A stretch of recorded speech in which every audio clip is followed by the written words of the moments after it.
के प्रदेश और राष्ट्रीय संगठन के पदाधिकारियों की जो बैठक है, राष्ट्रीय अध्यक्ष जूही सिंह जी, प्रदेश के अध्यक्ष टीयू श्रीवास्तव जी और उनके संगठन के सभी पदाधिकारियों का मैं बहुत बहुत धन्यवाद और आभार प्रकट करना चाहता हूँ। ये महिला सभा का कार्यक्रम हो रहा है। पिछले कई घंटों से पदाधिकारियों ने और महिला संगठन की हमारे सभी सदस्यों को बोलने का मौका मिला है। इधर उत्तर प्रदेश में जो चुनाव होने जा रहा है 2024, समाजवादी महिला संगठन पूरी ईमानदारी के साथ समाजवादी पार्टी को जिताने का काम करेगा। हमारा बर्थडे गिफ्ट है, तो क्या बीजेपी से नजदीकियां बढ़ रही, बीजेपी का ऐसा दावा कर रही है? अब रिटर्न गिफ्ट में क्या मिल रहा है उनको? ये बातें मत किया करो आप लोग। मैं बात समझ रहा हूँ जो बात आप कह रहे हैं। सर, लोकसभा ये जो उम्र बढ़ाने की बात थी, बीजेपी भारतीय जनता पार्टी, याद कीजिए, मेट्रो में शराब बेचना चाहते थे, ट्वीट हो गया, बदल गए।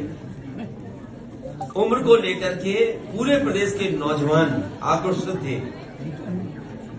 समाजवादी पार्टी ने भी इस बात को कहा कि उम्र बढ़ानी चाहिए और कम से कम सरकार ने स्वीकार कर लिया। ये नौजवानों के आक्रोश से डरते हैं। नौजवानों के आक्रोश को देख करके इन्होंने उम्र बढ़ाई है और उम्र बढ़ाना जरूरी था।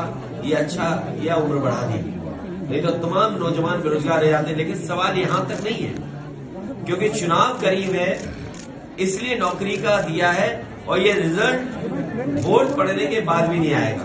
इसलिए प्रेस के लोगों को मैं धन्यवाद देता हूं, अपने पूरे संगठन की महिलाओं का धन्यवाद देता हूं। बहुत शानदार संगठन की बैठक है और इतना अच्छा कार्यक्रम हो रहा है, इसके लिए बधाई।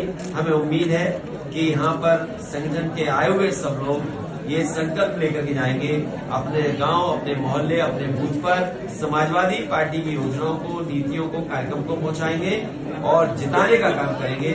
मैं इन सभी महिला संगठन के पदाधिकारियों का, सदस्यों का बहुत बहुत धन्यवाद और बधाई देता हूँ। अखिलेश जी, आप एसएमएस में लगे हुए हैं, आप लोग भी तैयारी कर रहे हैं। मैं जानता हूँ, आपको पता है कि समाजवादी पार्टी पिछले कई दिनों से और यूं कहूं कई महीनों से, जिस समय सम्मेलन चल रहे थे, शिविर के आयोजन हो रहे थे, समाजवादी पार्टी लगातार तैयारी कर रही है लोकसभा के चुनाव के लिए।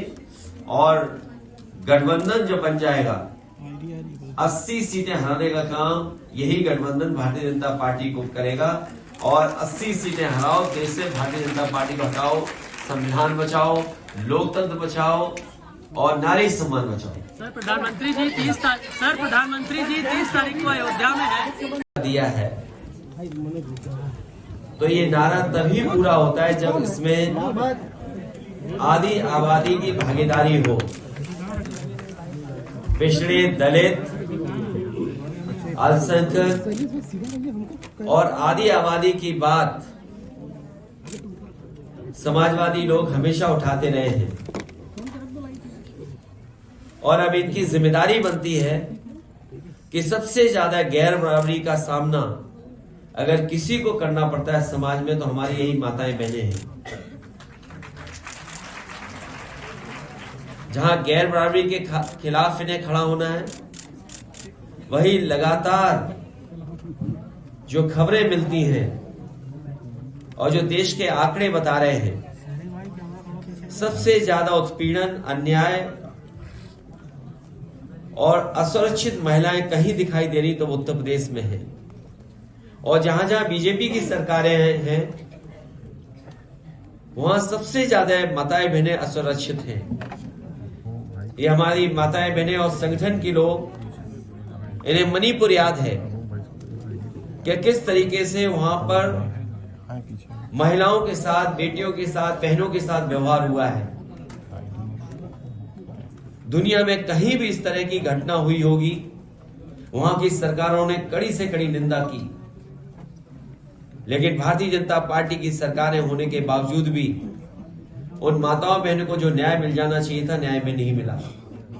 इसी उत्तर प्रदेश में हमने और आपने देखा, एक मां बेटी न्याय के लिए अपनी आवाज उठाती रही और सरकार का बुलडोजर रुका नहीं। उस सरकार के बुलडोजर ने उनके घर में आग लगा दी और उन दोनों की मां बेटियों की जान चली गई।